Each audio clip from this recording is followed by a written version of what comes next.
Il a été guéri. Parce qu'il était désespéré pour recevoir de Dieu. Il était conscient de son besoin. Il ne se la jouait pas. Il n'avait pas d'orgueil. Il voulait recevoir de Dieu.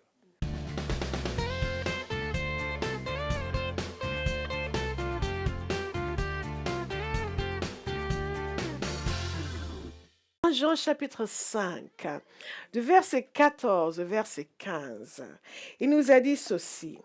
Nous avons auprès de lui cette assurance. Je veux que vous fassiez attention à chaque phrase et à chaque mot. Nous avons auprès de lui cette assurance. Non pas cette possibilité ou cette probabilité ou cette supposition ou même cette imagination que nous nous faisons. Comme parfois pensent les gens qui ne connaissent pas le Seigneur, que nous nous imaginons des choses. Nous avons auprès de lui cette assurance, cette certitude, cette connaissance d'une chose qui ne faillit pas, cette connaissance d'une réalité, une réalité immuable. Nous avons auprès de lui cette assurance. Si nous demandons quelque chose conformément à sa volonté, il nous écoute. Je veux que vous méditiez un petit peu sur ce mot « écoute ». Il nous écoute. Ce que ce passage est en train de nous dire est quelque chose qui pour nous serait, sans la parole de Dieu, assez invraisemblable. C'est que l'Éternel Dieu nous écoute. C'est que le Seigneur de toute la terre nous écoute. C'est que celui que la parole de Dieu appelle l'alpha et l'oméga, le commencement et la fin, m'écoute. C'est que lorsque je viens lui parler, que je lui demande quelque chose selon sa volonté, il m'écoute. C'est que j'ai l'attention de Dieu. J'ai la pleine attention de Dieu. Quand je viens devant lui présenter une requête qui correspond à sa volonté, j'ai toute son attention.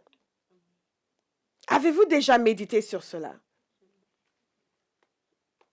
Vous parlez à des gens, vous connaissez des gens, vous avez l'impression qu'ils n'écoutent jamais ce que vous dites.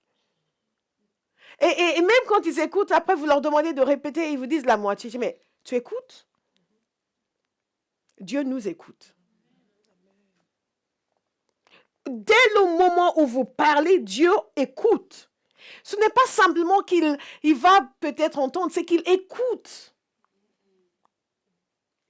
Ce n'est pas simplement que l'information lui parvient qui semblerait que vous ayez probablement demandé quelque chose. C'est que Dieu lui-même écoute. En d'autres termes, il prête attention. Il écoute. Et pendant que je méditais sur cela, je dois vous avouer, j'ai fondu en larmes. À l'idée que Dieu m'écoute. Parfois, si nous vivons avec la culpabilité, le fait que Dieu nous écoute, oh là là, qu'est-ce qu'il m'a entendu dire? Non, non, non. Il nous écoute. Ça veut dire que lorsque nous demandons quelque chose selon sa volonté, il est attentif. Dès l'instant où nous demandons. Et cela a une conséquence. Il n'écoute pas juste pour noter dans son registre qu'il a bien écouté. Souvent, vous demandez à des gens, je t'avais bien dit ça. Oui, oui, oui, je t'ai écouté. Et tu l'as fait? Non. Mais tu m'as bien entendu? Oui. Alors? Oui. Rien. Il n'y a pas de conséquence. Ils ont écouté, ils ont noté, et ça s'arrête là.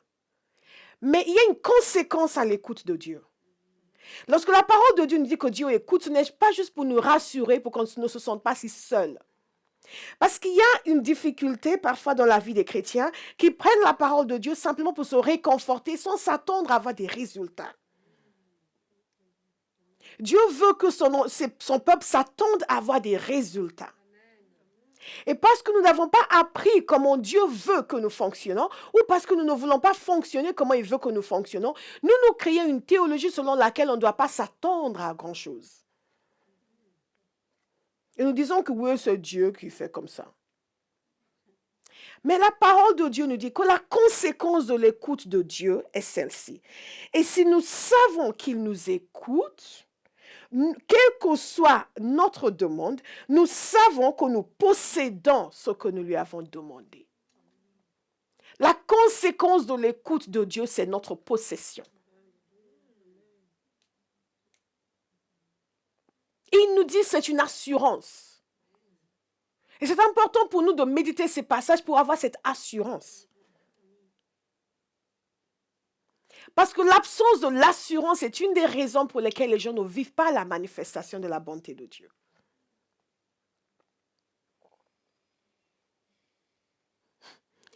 Nous avons cette assurance. Il nous écoute. Et puisqu'il nous écoute, en fait, cela va sans dire que dans la mesure où il nous écoute, nous pouvons considérer que nous possédons ce que nous avons demandé. Il ne nous écoute pas juste pour le plaisir de nous écouter. Il ne nous écoute pas parce que nous chantons bien, nous avons chanté notre requête. Il ne nous écoute pas parce que, pour nous calmer, parce que sinon on va continuer à parler, il faut qu'il s'arrête. Il nous écoute dans un seul but, de donner. Il a un objectif simple, de répondre. Et il est nécessaire pour nous de vivre un renouvellement de l'intelligence, où notre manière de concevoir Dieu change complètement.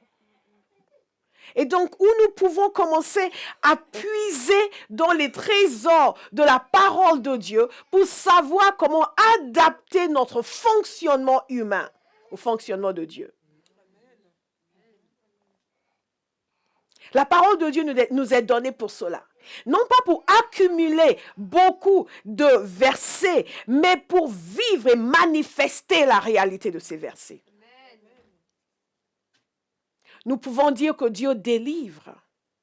Mais si Dieu délivre, pourquoi nous ne voyons pas la délivrance? Dieu délivre et nous avons entendu tous ces témoignages de délivrance qui attestent du fait que Dieu délivre. Jésus a dit, voici les signes qui accompagneront ceux qui auront cru. Et parmi ces signes, en mon nom, ils chasseront les démons.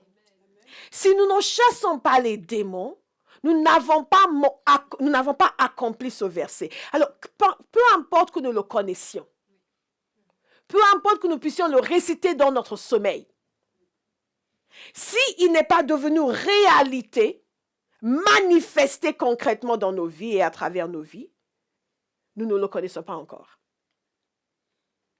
Et c'est à nous de saisir la parole de Dieu pour dire, lorsque mon expérience est l'opposé de ce que dit la parole de Dieu, je dois apprendre ce que Dieu sait que je ne sais pas, afin que mon expérience change et corresponde à la parole de Dieu.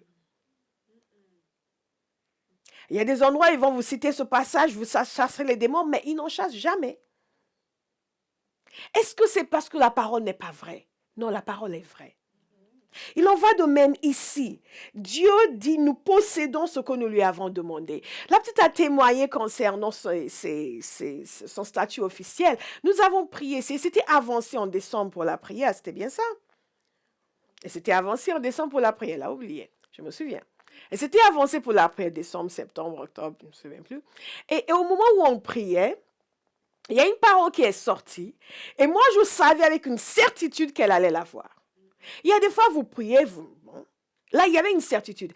Et par la suite, je ne la voyais pas beaucoup et je demandais à Florentine, prends de ses nouvelles, je veux savoir ce qui se passe. Prends de ses nouvelles, je veux savoir ce qui se passe. Prends de ses nouvelles, je veux savoir ce qui se passe. Parce que je savais que Dieu avait répondu. Est-ce que vous comprenez ce que je suis en train de dire? Donc, lorsque nous demandons quelque chose selon sa volonté et que nous ne voyons pas de réponse, nous devons nous interroger sur ce qui fait barrière à la manifestation de la bonté de Dieu. Il y a des temps et des saisons, bien entendu. Dans la vie d'un individu, il y a des temps et il y a des saisons. Dans la vie d'une église, il y a des temps et il y a des saisons. Et une des choses essentielles, c'est d'avoir de Dieu la compréhension du temps et de la saison dans laquelle on vit. Alléluia. Et il y a certaines choses. Et quand nous comprenons le temps et la saison dans laquelle on vit, on peut coopérer avec Dieu plutôt que d'être en porte-à-feu avec Dieu.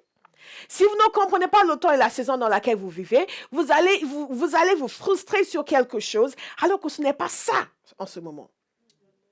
Quand une église ou les membres d'une église ne comprennent pas les temps et les saisons dans lesquelles ils vivent, ils vont se frustrer sur ce qu'ils voient ailleurs qu'ils ne voient pas ici, alors que ce n'est pas ça maintenant. Et que ce n'est pas la direction de Dieu pour eux. Nous avons besoin de saisir ces choses pour pouvoir comprendre où Dieu nous emmène. Donc, nous prions selon sa volonté. Et c'est ça le point essentiel dans toutes nos prières. Qu'est-ce que Dieu veut? Qu'est-ce que Dieu veut? Je vous ai donné l'exemple la semaine dernière de ma vie quand je m'étais convertie. Ce que Dieu commençait à me montrer concernant la prédication. Et moi, j'étais à 1000 lieues d'imaginer ce genre de choses. Et la preuve, j'ai vite oublié. J'ai vite oublié et je continue avec mes projets de vie. Mais je bénis l'Éternel de ce que lui n'a pas oublié. Parce qu'il est revenu à la charge. Donc moi, je priais certaines choses concernant ma vie, mais qui ne correspondaient pas à la volonté de Dieu. Parce que ce n'était pas là où Dieu voulait m'emmener. Mais quand sa volonté a été pleinement révélée, c'était une année difficile parce qu'il fallait céder. Croyez-moi, nous sommes des êtres charnels. Nous nous faisons des idées qui n'ont rien à voir parfois avec les idées de Dieu. Et dans nos prières, souvent, les gens vont vous dire, demande à Dieu ce que tu veux. Oui, mais la parole nous dit aussi qu'il faut que ce que nous voulons doit être conforme à ce que lui veut. Maintenant, vous allez me dire, est-ce que je peux demander au Seigneur de me donner un chocolat? Non. Ce n'est pas de ça qu'il s'agit. En modération, Dieu n'a rien contre le fait que vous mangez des chocolats. Maintenant, si vous êtes accro, c'est autre chose. Mais il y a des choses essentielles. Nous ne vivons qu'une seule fois. Votre vie a de la valeur. Chaque jour a de la valeur. Ce que vous faites avec votre existence a de la valeur. Et elle ne doit pas être soumise à l'appréciation des gens qui n'entendent pas la voix de Dieu. Elle ne doit pas être soumise à la conduite des gens qui n'entendent pas la voix de Dieu. Ce n'est pas l'amitié, la relation qui doit décider où vous allez avec votre vie. C'est la volonté que Dieu a exprimée clairement. Est-ce que vous me suivez? C'est la volonté que Dieu a exprimée clairement. Qui doit décider parce que vous n'allez pas pouvoir refaire ça. Il n'y a pas de retour en scène. Ce qui s'est passé hier, c'est fini. Il n'y a pas de retour en scène. Nous demandons selon la volonté de Dieu. Et une des barrières à la manifestation de la bonté de Dieu dans nos vies, c'est que nous sommes souvent en porte-à-faux avec Dieu dans les choses que nous demandons. Parce qu'elles sont basées sur notre imagination, elles sont basées sur ce que nous pensions avant notre conversion. Et qu'à la conversion, nous n'avons pas laissé Dieu faire un nettoyage en nous. Et vraiment imprégner en nous ce que lui veut faire avec nos vies. Et parfois, ces forteresses sont tenaces. Je ne peux pas vous dire à quel point les forteresses sont tenaces. Et ne veulent pas s'en aller. Oui, mais après tout, oui, mais après tout, oui, mais après tout, oui, mais après tout. Surtout si vous avez du caractère. Comme Jacob luttait contre Dieu. Tenace. On ne veut pas lâcher. Je suis toujours émerveillée par les gens qui tout de suite, oui, Seigneur. Ils se convertissent et se donnent à fond au Seigneur. Ils font tout ce que Dieu veut. Ils changent leur vie complètement. Je dis, waouh! Nous, on a arrêté les péchés, les choses, etc. Mais changer de direction de vie, accepter l'appel de Dieu, aller... Waouh, qu'est-ce que c'était difficile. Qu'est-ce que c'était difficile. Mais quel que soit ce que Dieu veut faire avec nos vies, la chose fondamentale, c'est celle-ci. Nous demandons conformément à sa volonté. Nous ne lui imposons pas notre volonté. Et donc, il y a des gens qui, année après année, ont l'impression de tirer, de pousser, ça n'avance, ça avance un peu. Après, il y a quelques victoires, ça va. Mais il n'y a jamais une plénitude réelle de vie parce qu'ils ne sont pas en train de vivre conformément à la volonté de Dieu. Et je ne suis même pas en train de parler de péché ou des choses infâmes devant le Seigneur. Rien que le fait de choisir une voie qui n'est pas la sienne. Et alors nous prions. Et dans cette voie, nous demandons constamment des choses à Dieu et nous ne voyons pas les résultats. Nous sommes toujours en train de peiner, de peiner. Dieu nous a amenés dans une dimension de prière intense, de vie spirituelle intense, de jeûne intense. Parce que si vous avez une vie spirituelle intense, vous avez une vie de prière intense, une vie dans la parole intense, vous allez vivre plus par la faveur de Dieu que par la labeur humaine. Et les gens, quand vous n'êtes pas pleinement dans la volonté de Dieu, qu'est-ce qui se passe? Vous labourez beaucoup. Et vous peinez beaucoup. Et tout ce que vous faites, toute votre entreprise, c'est beaucoup de travail, beaucoup de peine, beaucoup de... Il n'y a pas le souffle de l'esprit. Il n'y a pas la saveur de Dieu qui libère, Dieu qui vous donne une idée, Dieu qui vous souffle une idée, dans votre sommeil qui vous donne un rêve et qui vous montre les réponses à toutes les questions que vous posez. Tout ça n'est pas dans vos vies. Pourquoi? Parce qu'on est sur un chemin qui n'est pas celui de Dieu. Donc, même si on connaît un certain succès, c'est à la labeur de son front. C'est en peine, et en peine, et en peine. Et on travaille dur, et en peine. On est là, et on n'a pas le temps pour Dieu parce qu'on est très occupé. On a des choses à faire. Servir le Seigneur, quoi? Mais j'ai des choses à faire, moi. Et on pense qu'on est plus important que ceux qui se mettent à la disposition du Seigneur parce qu'eux, là, n'ont rien à faire. Non, mais c'est que ceux-là vivent dans la faveur de Dieu. Donc, ils accomplissent ce qu'ils ont à faire et ils accomplissent aussi l'œuvre du Seigneur. Et il n'y a pas d'opposition, pas de contradiction parce que la faveur de Dieu est infiniment plus profitable pour l'être humain que le reste. Est-ce que vous me suivez? C'est important pour nous en tant que chrétiens d'entrer dans cette dimension.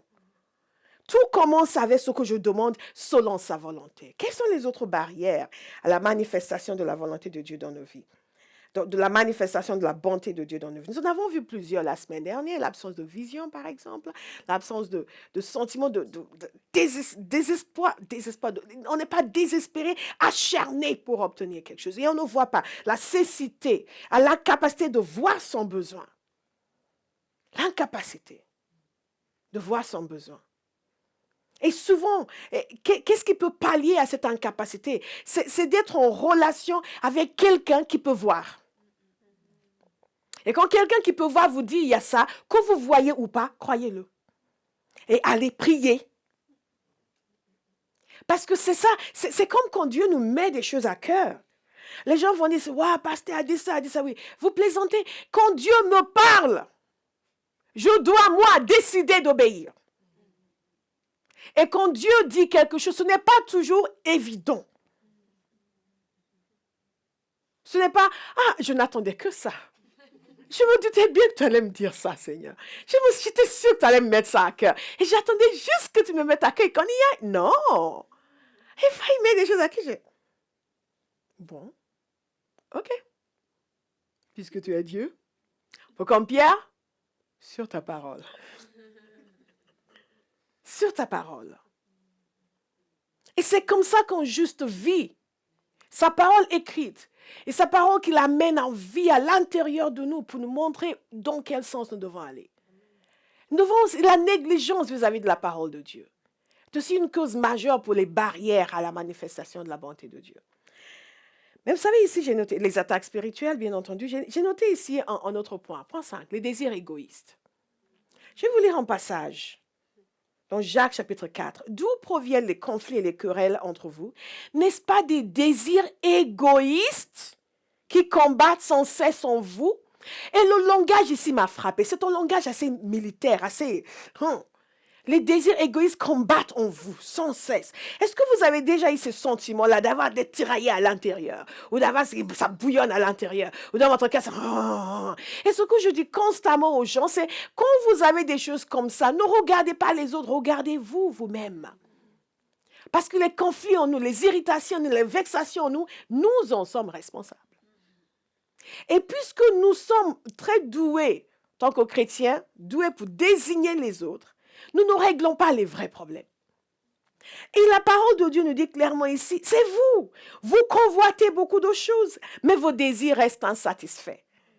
C'est totalement à l'encontre de ce que la parole de Dieu nous dit, que vous demandez selon sa volonté, Vous savez qu'il écoute et ensuite vous possédez. Ici, il dit vos désirs restent insatisfaits.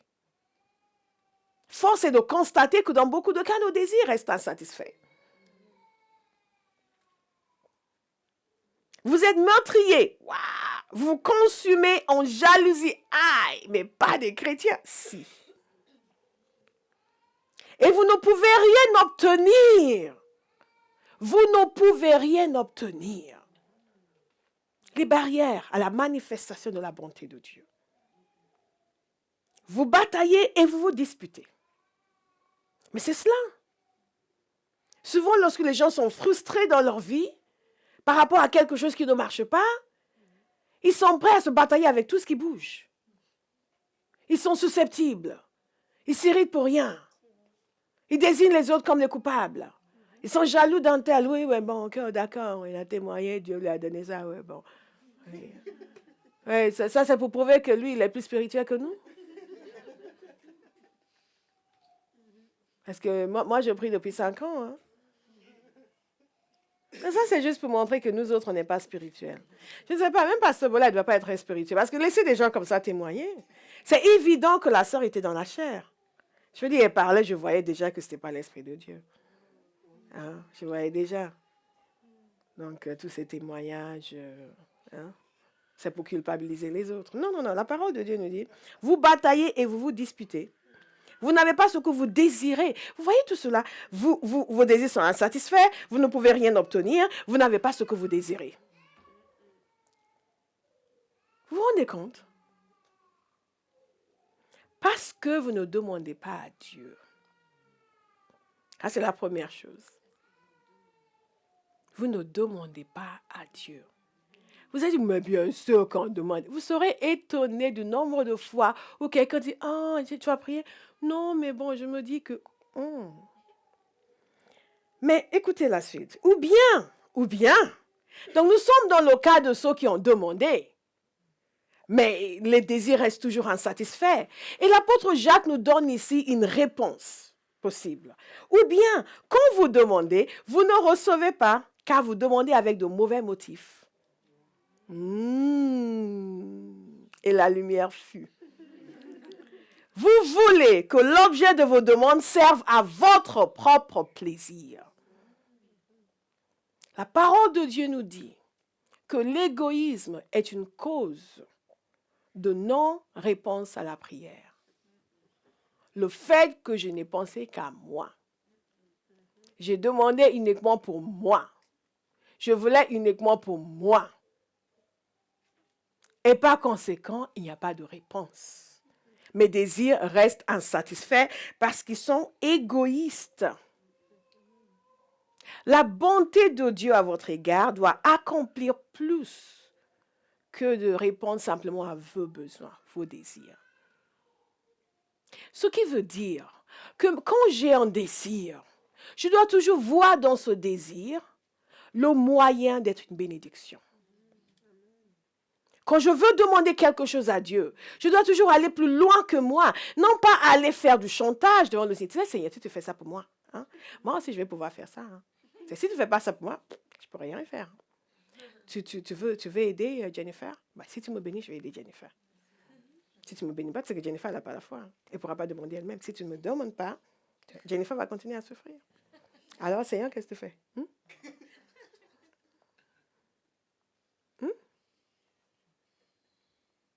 Non. Parce que la parole de Dieu nous parle de nos motifs.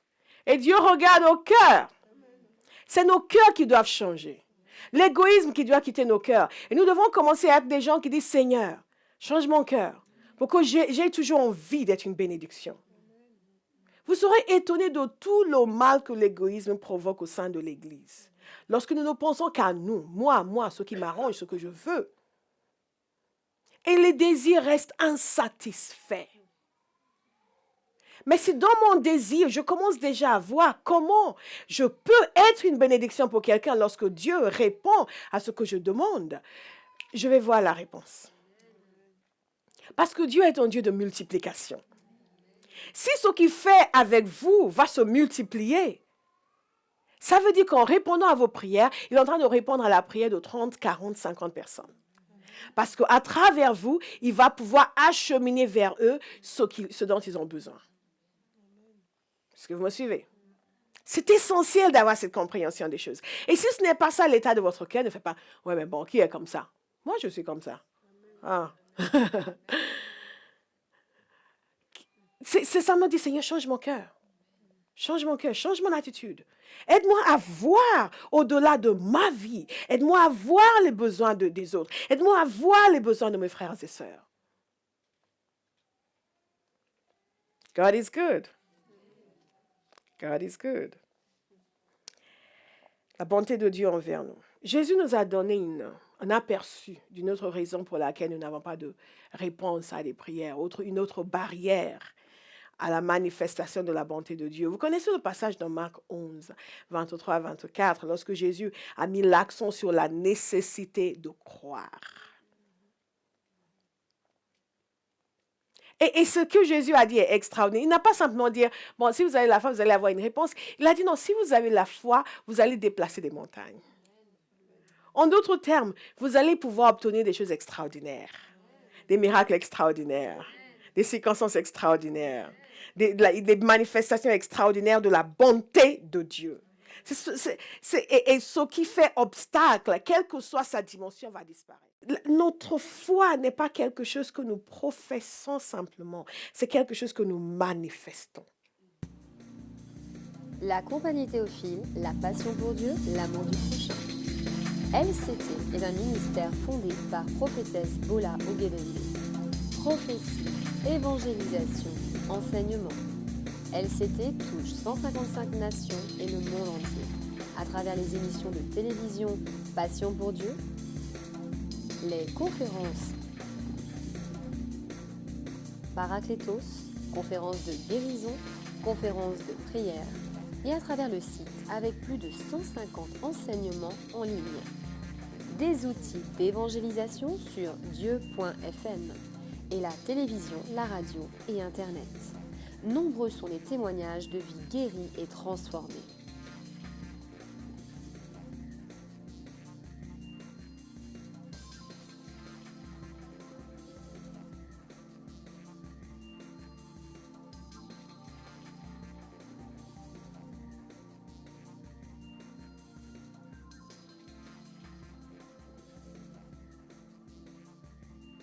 Rejoignez prophétesse Bola Ogedembe et devenez partenaire pour transformer la francophonie et pour amener l'évangile dans le monde entier.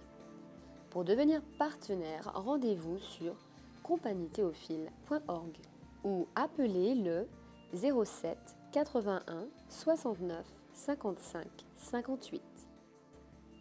Retrouvez LCT sur compagniethéophile.org, Facebook, YouTube et Vimeo.